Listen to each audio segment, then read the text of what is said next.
Good morning, Vikings. Welcome to Viking Preparedness. I am Pastor Joe Fox. In today's video, we are going to learn what Viking Training Task 4 is, and you will be assigned it. So get ready. But first, we're going to do a little talking and meandering without me walking. I already walked this morning. Learn from my mistake. Don't make it yourself. I knew better. Friday, I did a lot of mowing with a push mower. And I mowed the area where we meet for services. And that took me a while. And then I mowed the area around our house and our gardens and our chicken coop and up and down the road, and it was hot, and it was hard. And this was in addition to all the other chores I did, but the mowing came towards the end of the day. And I gotta tell you, at the end of the day, I was probably a little bit dehydrated, and I was whooped. And I was paying attention to the weather on my little weather app, because we usually meet outside for services. And this was Friday, and Saturday was calling for sunny, 83 degrees, pretty nice. Sunday, similar day. Today is Sunday.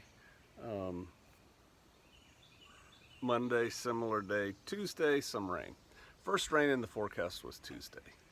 So it's the end of the day. I still had some things to do, and in the back of my pickup truck, I had my push lawnmower, my weed eater, a can of gas for the weed eater, a can of gas for the lawnmower, my weed whacker string. And quite frankly, I was just whooped, and I didn't want to put it away.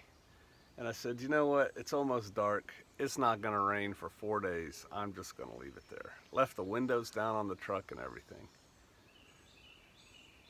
Came in, cleaned up, had supper, did the things. And about 3 o'clock in the morning,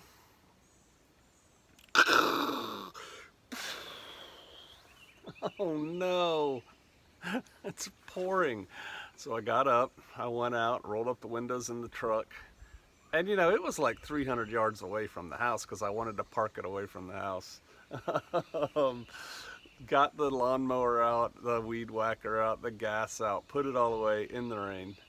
And then chastised myself because I know better. Job's not done till everything's put away.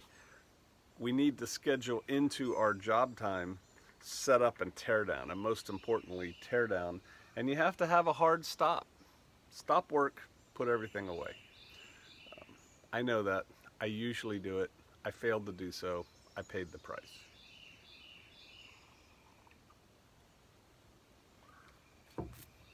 What?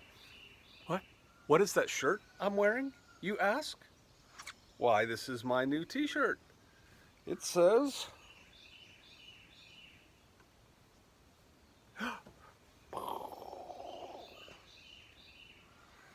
Bear Independent. And on the back, because I got two of them, I got a gray one and I got a black one that I'm wearing. And on the back it says, strong people are harder to kill than weak people, and generally more useful. And more useful in general. Strong people are harder to kill than weak people, and more useful in general, by Mark Ripito, a strength coach. It's a great quote. It was a popular quote in the CrossFit early days, and it's true. Strong people are harder to kill than weak people, and they're generally more useful. Are you strong? Why not? You ever see that movie, The 13th Warrior? It's who wrote it? Crichton?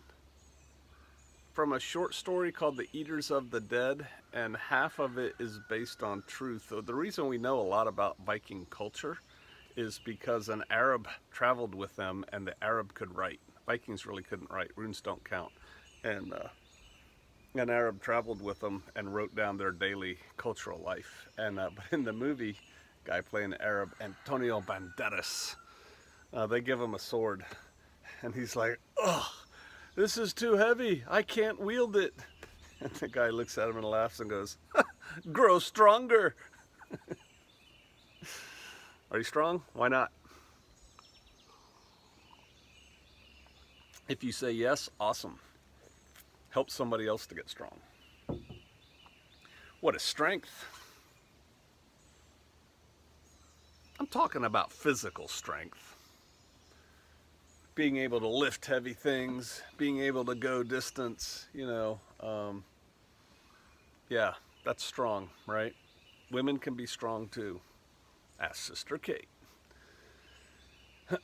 But there's also mental strength, and usually to get physically strong requires mental strength. You have to push through the pain when it comes, and most pain that comes from physical exertion, especially during said exertion, it's mental pain. It really is. It's like, I can't go on. Yes, you can.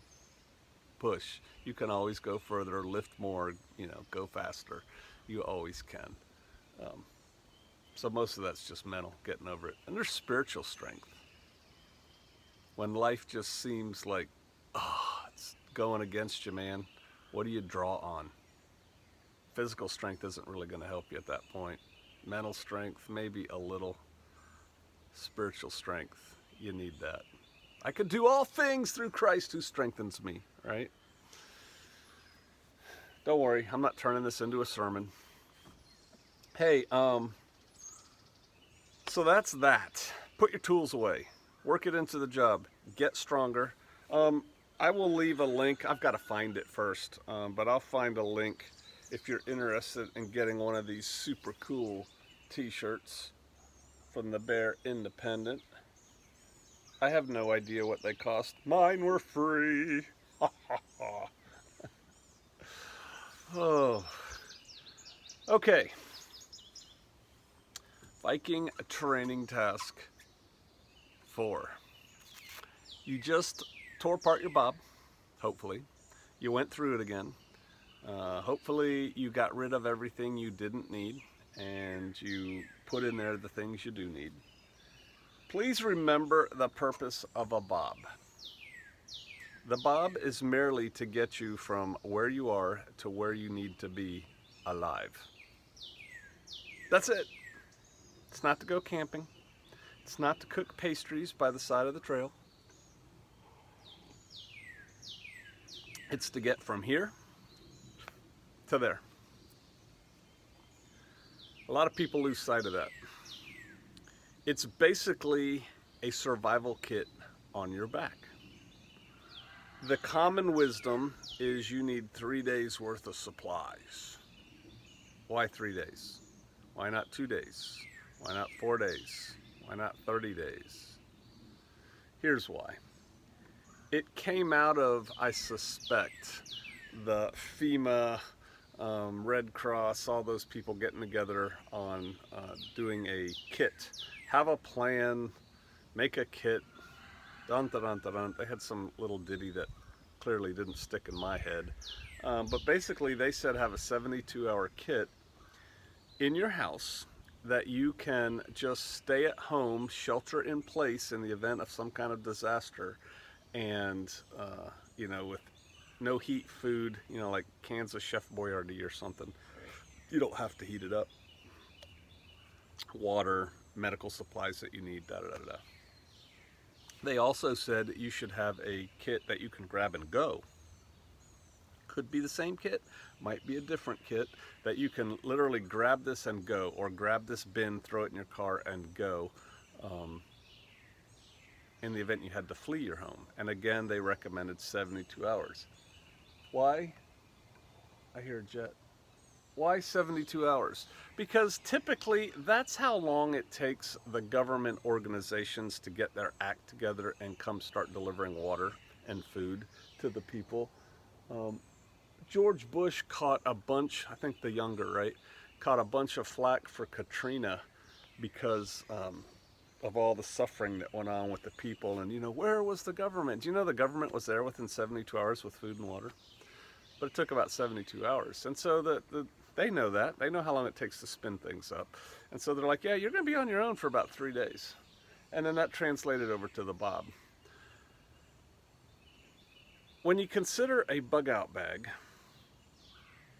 the only thing that changes your weight, really, is how long you intend to use your bug out bag. I mean, if you think you need a tarp to sleep under, well, you're going to need that tarp whether it's one night you're sleeping or 30 nights.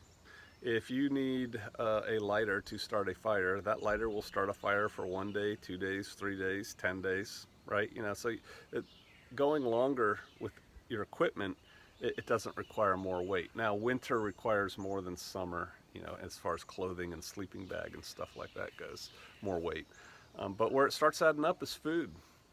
And for those of you who've backpacked or been in military units where you do long-range patrolling, food does add up. I mean, there's just no way around it.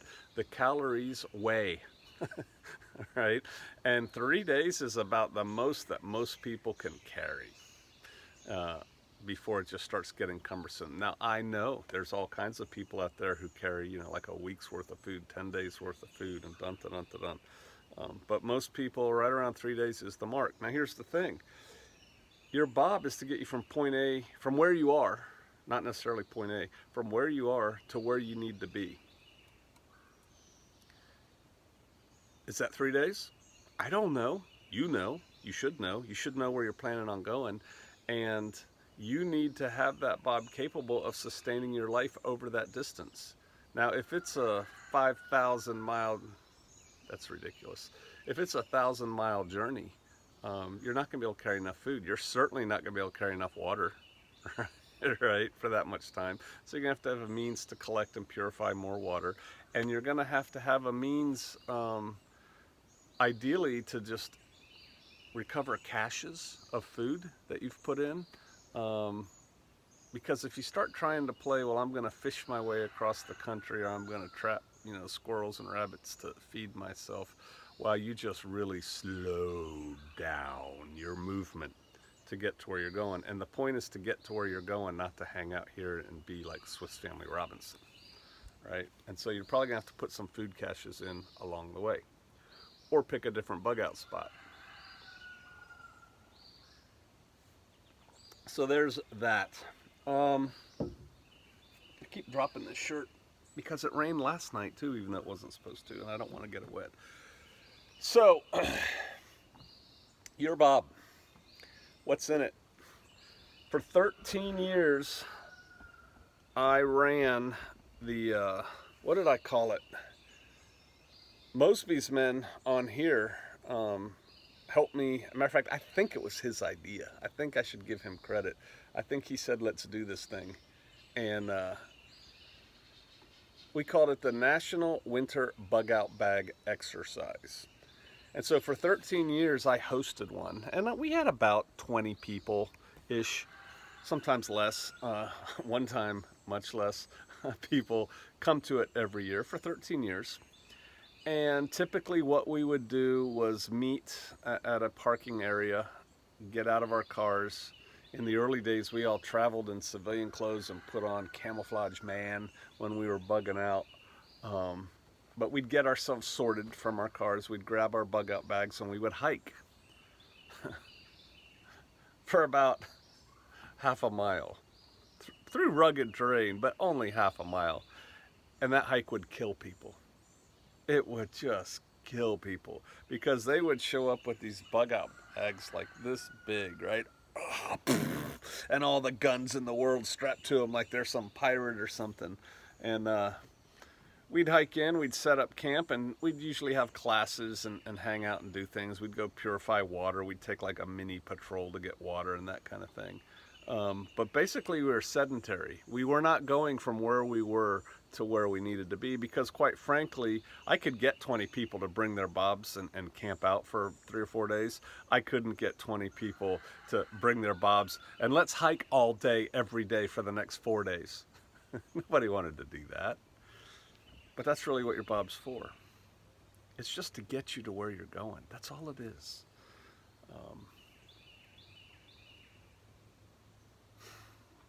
So I need you to think about that. Now your bob, let's say, because I talked earlier about loading up your vehicles, your bug out vehicles, and how to do that. And your bob should be one of the last things you put into your bug out vehicle, so that if your vehicle breaks down and you have to continue on foot or die, march or die, you can just grab that thing, put it on, and go. Run for the tree line, man. The dinosaur's coming or something, you know?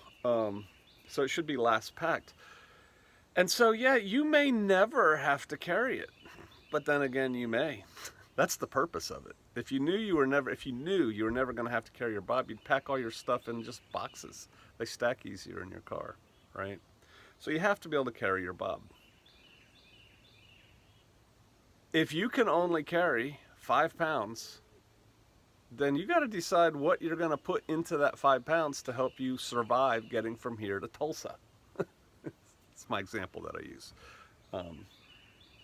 You've got to decide. It does no good lying to yourself. And, you know, if you can't carry a 80-pound rucksack and walk for 3 days with it, it does no good having an 80-pound rucksack. Don't do it. Have a 20-pound rucksack. Can we agree that the people who hike the Appalachian Trail, less hike the Pacific Crest Trail, and the Continental Divide Trail, can we agree that those who complete those tasks are fit and in shape? Oh yeah, right? They're strong.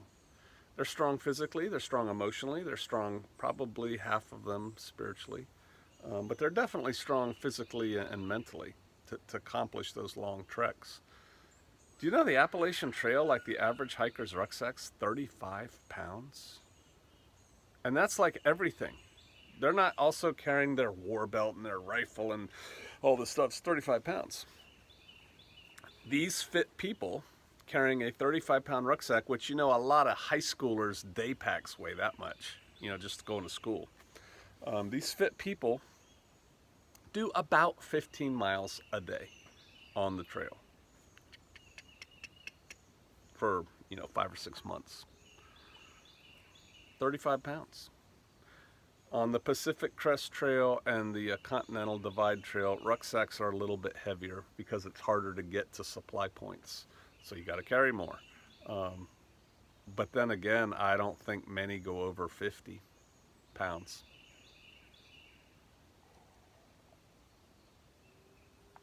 So what's your bob weigh?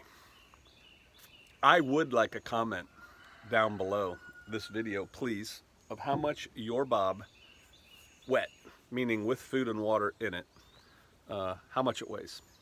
And when I say bob, I'm talking about everything you plan on carrying. And so if you plan on carrying, you know, my Glock 21 with 6 reloads, and my battle knife is on my belt, and I've got all this stuff in my pockets, and I've got all this gear in addition to my bob, put that in a pillowcase, hook that to your bob, and weigh the whole thing. If you don't have one of those hanging scales, put the whole weigh yourself naked on your scale in the bathroom, then put all your stuff on, stand on it, weigh yourself with that. I'm really curious as to how much gear, weight, that includes your rifle if you think you're carrying a rifle. You walking down the trail, how much your stuff weighs. I would like to see those comments down below, please. You should know. So that's a good exercise. That's not Viking Training Task 4. That's just a supplementary task. How much does your stuff weigh?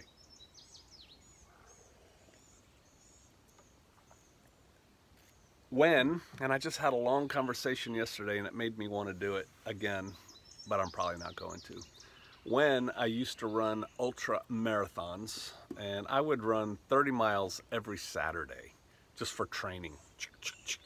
And I would run a 31-mile, 50-kilometer race, usually every couple months. Ran a 50-mile race a couple times a year, ran a 100-mile race once a year.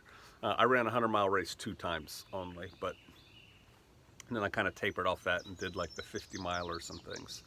But when I was doing that, I was for the big bulk of that time, I was working at the Pentagon and living in Northern Virginia, and traffic there was just abysmal, and I'm quite sure it hasn't gotten better.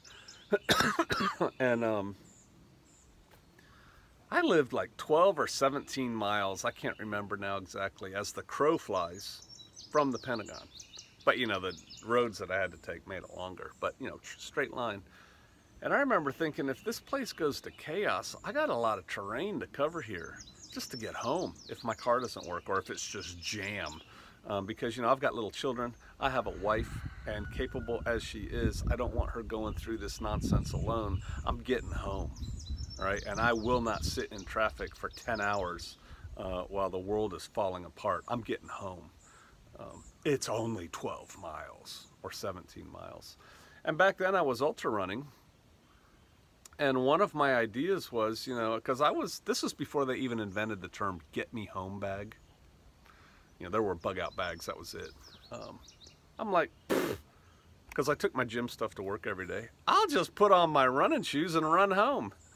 Running 12, 17 miles, that ain't nothing to me, man. I can do that lickety split, 3 hours, I'm home, right? No problem. So that was my plan. I don't need all this stuff. Dude, I'm just running. I'm just gonna go. I got a knife, you know, I can fight. I'm just out of here. Bye. All the tactical, cool ninja stalking around, operator stuff. Dude, I'm getting home. Right? Quickly. You got to keep your brain on what you're doing, what you're really doing. Had a guy show up one time to one of the bug out bag campouts, and he had an M1A, which is a 30 caliber rifle. It's like the civilian version of an M14. If you know what that is, if you don't know what it is, it's a big heavy rifle. I mean, he had a big old scope on it, the best scope, you know, Leopold or something on it. And then he had like 200 rounds of ammo and magazines, and, you know, he just, and I just have my little M4, you know, and he made fun of me all weekend long, calling my gun a mouse gun, and saying that his rifle turned cover into concealment. My rifle turns cover into concealment. Meaning if you're hiding behind a tree, he'll just shoot right through it. You know, all this silly stuff. And he had so much stuff with him that he had to make 2 trips back to the car to keep bringing more stuff into our little bug out camp. And then at one point we walked it down to the creek, which again was probably a 1/4 mile down the mountain, a 1/4 mile back up. And I made a learning point when we were down there. I said, come on, let's go get water. We'll keep it in the scenario that we're bugging out. I just want to see what people do. So I've got my M4. And he didn't bring his rifle all the way down the mountain. And then I said, hey, where's your rifle, man? He goes, I'm not carrying that thing all the way down here. Yeah, because it's too heavy, right? The next year he brought an M4. He made the excuse, well, all you guys are cheating by carrying M4s. I'm going to do it too. It's not like we were having physical contests. It's just you out here. But the reality is, the reality hit him. This is ridiculous. Carrying an M4, and I mean an M1A, M14, big heavy rifle, carrying that around when we're bugging out. What's your plan, man? You gonna fight your way to your bug out location? Come on, it's not a fantasy. It's reality. You want to get there, and hopefully without firing any shots. So your bug out bag weight. You just tore it apart and put it back together. I know some of y'all were adding little gewgaws that you don't need. This is not your mountain man bag. This is not the bag that you're going to go live in the wilderness forever. But what if I have to? What if you pack a bag that you think you're going to have to live out of forever, and it's so heavy you don't make it to your bug out location where you could live forever? All right. With that, all of that, as way of intro, Viking a training task 4 Alpha. It's a 2-parter. First part's the shakedown. 4 Alpha. Take a hike.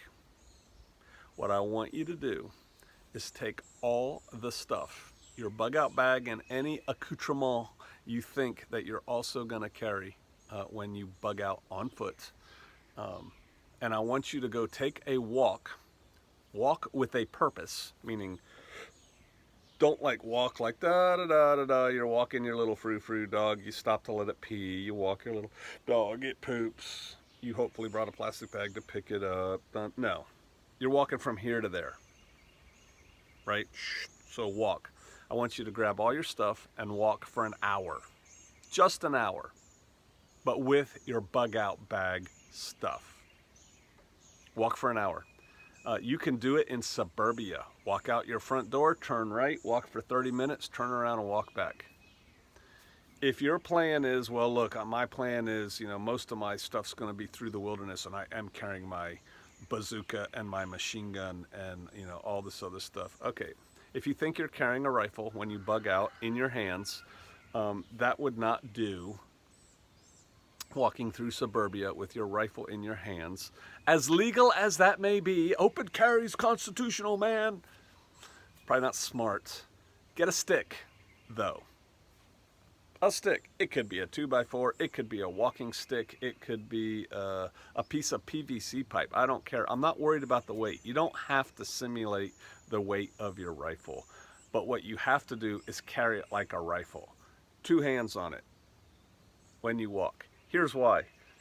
It is a huge difference walking with free swinging arms with a rucksack on and walking like this with a rifle in your hand. It's huge. So if you plan on walking with a rifle, please do this 1 hour walk with a stick in your hand and hold it like a rifle. Don't hold it in one hand. Don't throw it over your shoulder. 1 hour. I want you to pay attention to everything internal. In your little bubble. Of course, pay attention to what's going on. Don't get hit by a car or anything like that. But I want you to pay attention to how you feel, how the rucksack feels. Do you have hot spots? Is there something in the rucksack poking you in the back every time you do this? This is called the shakedown hike. An hour's long enough where if you're walking with a purpose. You got to walk like you want to get somewhere. This is long enough for you to figure out, okay, this is working, this isn't working. You should figure out how you're going to drink water while you're rucking. I call it rucking. While you're carrying your rucksack, while you're carrying your bug out bag. How are you going to access and drink your water? Start thinking about those things because there's more coming for part B. But I don't want to get you into Viking training task for Bravo without having your little shakedown walk and figuring out, okay, I need to move this, I need to change this. Oh God, this is too heavy. This is coming out. Okay? Sounds simple, right? You got a week this time. A week. Come on, you can find some time in the next week to take an hour-long walk. No problem. If you have to, take your bug out bag to work, and on your lunch break, instead of eating lunch, throw that thing on and take a walk. Turn around and come back. No problem. Okay? Be smart about it. Do your shakedown walk, and then when you're done with that, when you're done with your shakedown walk, come back to this video and just please write down or if it's long and you want to do it that way, you can put it in the community section. You don't really need to film this one. The next one will be better. But if you want to sit in front of a camera and say, hey, I did this Viking training test for Alpha and I did my shakedown hike with my bug out bag for an hour and this is what I discovered. If you'd rather talk instead of write or type or whatever, but people will learn from what you learn from doing it. And I know some of y'all like stories, so I'll give you a story. And I've told it before, I think, on here. I was just thinking today on my walk, I ought to just write down all my little stories and, the stories of Joe. Joe Fox's stories or something like that. Here's my story. Peacetime Army. I take over my Special Forces team. I show up brand new commander. I have 0 days of Special Forces experience, not counting the school that I just went to. Special Forces experience. I've been in the Army for a while, doing cool things. But, as far as SF goes, brand new guy, and I'm in charge, because that's how it works. And so I'm smart enough to know, have a long look around and see what's going on. And first week, I'm like, hey, what do we do for PT, physical training? Oh, we run and do push-ups and sit-ups and pull-ups Monday, Wednesday, and Friday. And no, Monday, Tuesday, Wednesday, and Friday. and we ruck on Thursdays. And I'm thinking, that's not enough rucking, but I'll hold my tongue. And then, the rest of the Army at that time was wearing these silly little PT uniforms to do their exercises in, the Army's uniform, so they all wear this thing.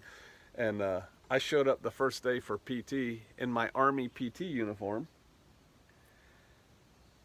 No, I didn't. I asked.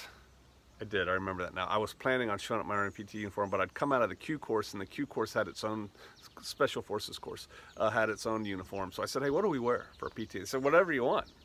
I'm like, whatever we want? Yeah, man, whatever you want. It doesn't matter. I said, civilian clothes? They're like, yeah. So, man, we ran in spandex and cool beer T-shirts from Key West and, whatever. And that was fun.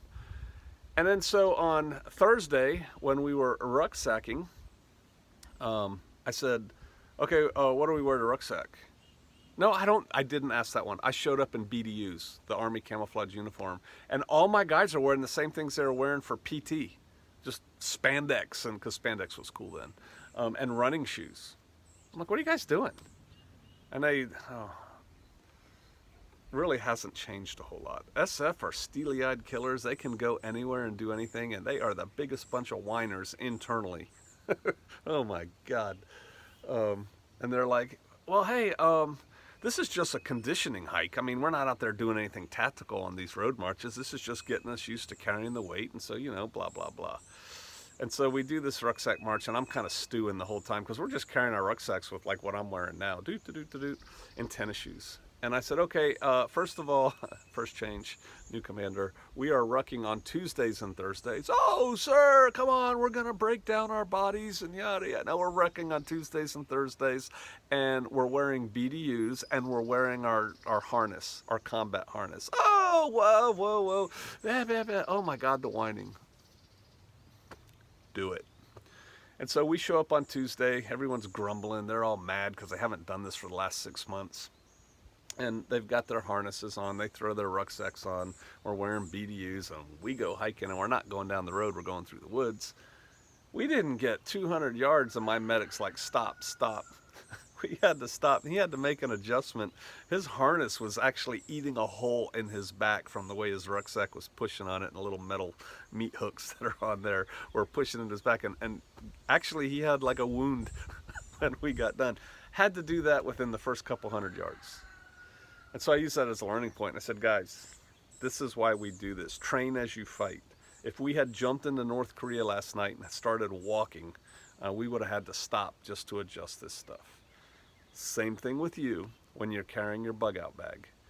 You got to train as you're going to fight. You got to train as you're going to actually carry your bug out bag. And so grab your bag, go on this shakeout hike so that if you have something eating you in the back, or this isn't right, or it's not balanced or something like that, you can get that adjusted because there is more coming. It's an hour hike. Anybody can do an hour hike. You don't understand. I had double blowout knee surgery and I only have one foot. Okay. So what's your plan from getting from point A to point B? Go with that. No sense having a 40-pound bug out bag if you got no knees, right? What are you going to do? That's what we're going to see. You got a week. Come on. Sometime in the next week you can do that. All right, and I'm interested. Weigh your total kit, everything you plan on carrying, weigh that, put that in the comment. You can do that sooner. And then take your hike, and then either write in the community section, please, or you can write here in a comment if it's just short little comments, Easy peasy lemon squeezy, man, no problem. Did it great, no worries. Cool. Or, I had these issues. We can all learn from each other. Part 4, Bravo, is coming soon. Winter is coming. All right.